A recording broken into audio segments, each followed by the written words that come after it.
It's been 2 weeks since Michael Miller became the Register of Deeds for Charleston County. I sit down one-on-one with Michael for a special edition of Quintin's Close-Ups. And be sure to download the free Quintin's Close-Ups app in your Apple or Google Play stores. Michael Miller, it is so good to see you. How you doing, Quintin? Oh, I'm doing great. We're sitting in your new office here in downtown Charleston, and obviously you are the Register of Deeds for Charleston County. I want to take it back to January 2nd, when you first became the Register of Deeds here. Where are you emotionally almost 2 weeks later? Not on an emotional high, but very respectful of the position, the office, the historical gravity of my election, ready to serve the public, making sure that I'm respectful of those who thought enough of me to vote for me, to put me in this office, and to continue to do the work of the county. You talk about, obviously, the historical context of this office. Obviously, you're the first African-American to serve as Register of Deeds. Where is your heart and where's your mind right now? It's kind of mixed emotion, to be quite honest with you, Quintin. I understand that I'm the first African-American to ever file for this office and the first one to ever win in 238 years. But there's still a job that has to be done. So currently I'm working on my transition from not holding this position to holding it, right, and understanding the gravity of what that really means and what that entails. And at the same time, never letting go of the fact that history was made on Election Day when I was elected the first African-American to hold this office since 1780. Wow. You talk about that gravity. What is it right now in your mind? It's heavy, to be quite honest with you. I think anytime you're the first to do something, you want to be very respectful of what happened, but at the same time, not take it for granted and think that the next couple of years or the process will be easy. I do feel like there are a lot of eyes on me, making sure that I do the right thing to see how good of a job I will do. And so I put added pressure on myself to do a good job, not just to be okay in this position, but to go above and beyond and to take the position to new heights, to elevate not just the position, but the people who work in this office who do a wonderful job at doing what they do, and just making sure that I not only serve myself well, but my family also. You talk about the people in the office. As we sit here right now, from January 2nd to now, what's that relationship like with the people here? It's ongoing. I didn't know anybody who worked in the office prior to me getting elected. And so not only is it a transition for me to understand the nuances of what the job is, but also building those relationships and changing office culture as it pertains to the employees and the staff. This office doesn't run if the staff aren't here. And if the staff aren't happy, if the staff is somehow not in a good place in space, it could impact the service that we provide. So these last 2 weeks, I've been really doing a lot of meetings with the staff. Right. We held our first staff meeting in over 15 years last week. I'm also conducting individual meetings with each individual staff member because they need to get to know me. I need to get to know them. And because we're a team, this is Team ROD, not Michael Miller. And hopefully as we move forward, I have 4 years to build those types of relationships and change office culture. Hopefully everybody will be on board. It's the dream work makes the team work. Here are some results from the web. And so we want to continue to move forward. You talk about office culture. How do you define that right now? For me, it just has to be a positive work environment where everybody feels respected, appreciated, and the word thank you is used often. I can't speak to what happened prior to me being here. I had no knowledge of that. But I do know how and what kind of leader I want to be. And so you don't really manage people, you manage things. And so the goal is to create an atmosphere where people not only like what they do, but they like where they work. And I think that makes a more harmonious work environment. You talk about not really, having to manage people and whatnot, but you do have a lot to manage a lot of money. I know. Obviously, there was a big talk many years ago about the overage fund here. Mm-hmm. When you look at that right now, what do you see? I see a reason for concern, and I will be and have been addressing those things, meeting obviously with the audit folks and the budget people of the county, making sure, of course, being on the school board, I understand budgets, and of course the budget of this office is nothing like the budget for the school district, but it's still the people's money. And I have a fiduciary responsibility to do what's in the best interest of the citizens of Charleston County. And so I don't take that lightly. We are moving forward. We are crossing our T's and dotting our I's and making sure that every penny and tittle is accounted for and making sure that it's being appropriated and accounted for. You talk about that budget. When you look at the 2018-2019 budget, what do you want to take in? What do you want to take out? There's nothing I want to take out, obviously. There were, in the budget that we're getting ready to, because of course the county passes the budget in June, July, and so we're currently working on a proposal to county council for the office expenses and the office budget. Yeah. And so there's nothing I really want to take out. There are some things I'd like to add, though. For example, prior to me serving as Register of Deeds, there was no line item in the budget for training, for conferences, for seminars. So not only the Register of Deeds, but those in the office can grow in their capacity so they can better serve the citizens. And so I'm looking to obviously add things like that to the budget. We obviously want to streamline it as much as we can, but I also realize that you cannot do more with less. You cannot put $25 worth of gas in a car with only $15. And so you have to be fiscally responsible, but at the same time, the office needs what it needs to serve the people. We serve the public. And so our goal always will be, while I'm here, is that the staff has what it needs to be able to serve the public in the highest capacity. You talk about serving. Obviously, there's a big issue going on right now with the federal partial government shutdown. Mm-hmm. How do you hope your office will help those people who are in need right now? Well, I can't say, unfortunately, but the office, we just record the information. So we don't have any way of impacting those who are in the impacted by the government at this moment.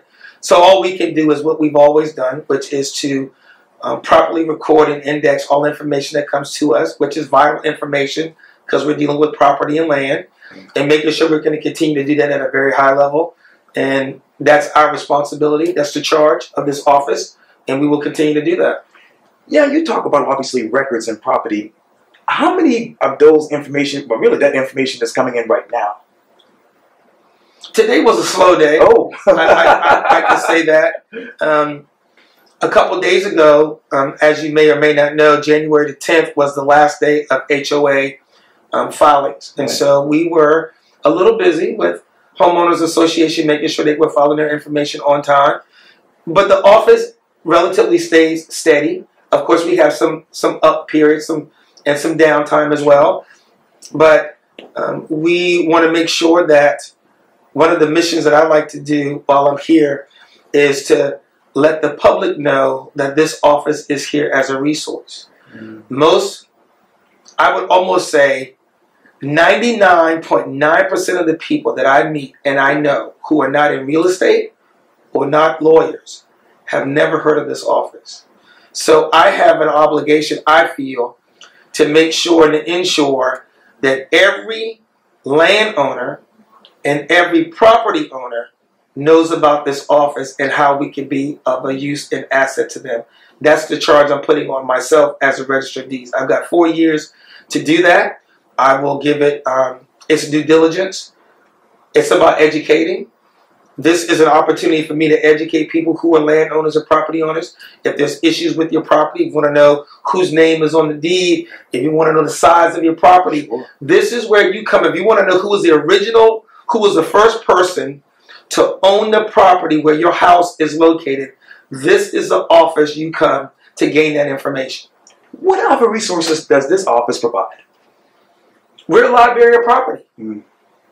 Anything you want to know about your property, this is where you come. Anything. Whose names are on the deed, who's on the mortgage, when it was filed, who was the attorney, how many people are involved.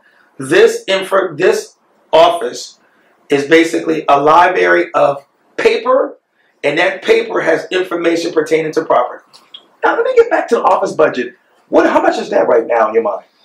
It's not in my mind. I looked at it today. Our budget is about $2.1, $2.2 million. 80% of that is salary. I have a staff of about 23 people. 19, I'll be adding this room for 4 more spots in the office. So we'll be looking to fill those positions very soon. And so we work. The staff puts in the hours. They do what's required. And there are some things in the office that we'd like to do. We have some maintenance issues with some machines that we have. We also want to make sure that we can continue to keep those machines up and running because they get used quite frequently.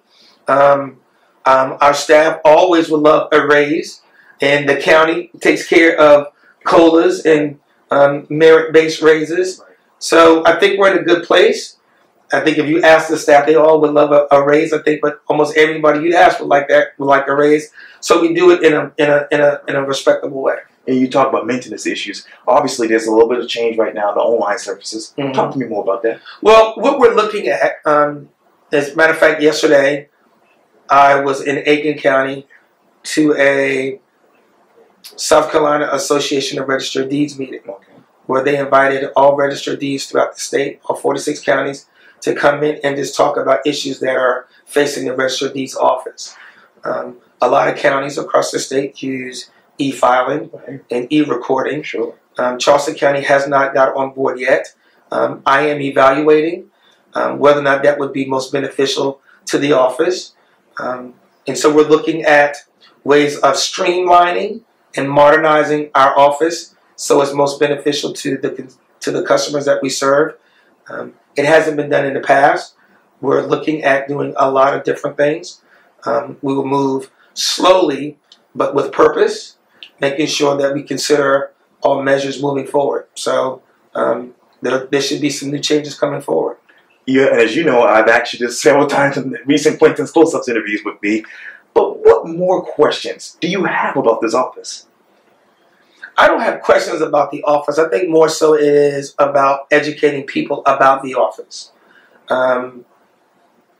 We record records on property.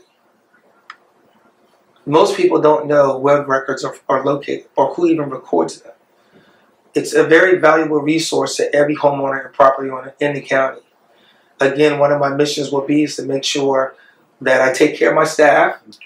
Number one, I have to be their biggest cheerleader because when they do a good job, I look good, and when I do a good job, they look good. And then making sure that this position, this office, is utilized more than it is by the regular citizen. Not just the person who's looking to purchase a home, or not just the person who's having some heirs property issues and trying to figure out whose names are on the deed and where the property is located. But just for, you know what, one day I just want to find out, let me get some information about my property. Where do I go? When you have an issue with your school board or your child's school, you call your school board member. You have an issue with the city, you call the mayor or the mayor's office. Who do you call when you have an issue with your property or the records of that property? I want us to be part of that conversation. And so I have an awesome responsibility, not just to manage and run this office, but to also bring the office, to some people's statements, to the 21st century and beyond, and modernizing in a lot of ways. We're taking credit cards and debit cards and transactions. Also looking at any overages accounts, making sure that we're due diligent with any monies that we take in with the office, but also making sure that we modernize the office as well. And so it's not an easy road. Change is always difficult, but I'm an agent of change. I think the election showed that, and so I will continue. Let me continue the conversation about Heirs Property. Where are we with that right now? Well, again, I have my own opinion on Heirs Property, but my office does not necessarily deal with Heirs Property. All we would do is record that property. And so Heirs Property is another issue where I think people can be educated on. And so I've already spoken with Mary Tinkler, Yes. and she's doing some town hall meetings. Right. I plan on doing the same thing about my office and the do's and don'ts of what we can and cannot provide. And I think together we can really spend a lot of time educating people on the things that they don't know and really rectifying the things that they know but are misinformed on. And obviously, when you talk about property in Charleston County, how many properties do we have right now? Quintin, I couldn't tell you, to be quite honest. It's every piece of land is owned by somebody. Whether or not you know who the person is or I know who the person is, this office can research it and tell you who owns that property. And so as Charleston continues to grow and grow and grow, a lot of their stops are in this office to find out who owns property and where to go to get it, to get that information. And how prepared is this office for the growth of Charleston? Well, again, we record the information, so as long as the information comes, we will record it, we will scan it, we will properly document it, we will check it to make sure all of the information is correctly indexed, not only for state and federal purposes, but also local and independent folks who just want to come and get an issue or get some information on property. And when I interview you for Quintin's Close-Ups in 6 months, you'll tell me what about this office? I don't know. I'll be honest with you, I don't know. Okay. I mean, Quintin, you got to remember, I'm in a transition period, and so I really wasn't afforded a transition really coming in, and so I'm starting on ground zero. That's why going to that conference yesterday was so helpful. I was able to rub elbows, so to speak, with folks who've been in the Register of Deeds office across the street for multiple years, and so I can use their institutional knowledge on possibly how to make this office better, how to make it more efficient, how to deal with staffing issues and just little things that make a world of a difference. So in 6 months, I don't know. Come back and I'll tell you. I'll be right here. Michael Miller, thank you so much for your time. I really, really appreciate it. Thank you, Quintin. Thank you. Always a pleasure. Likewise.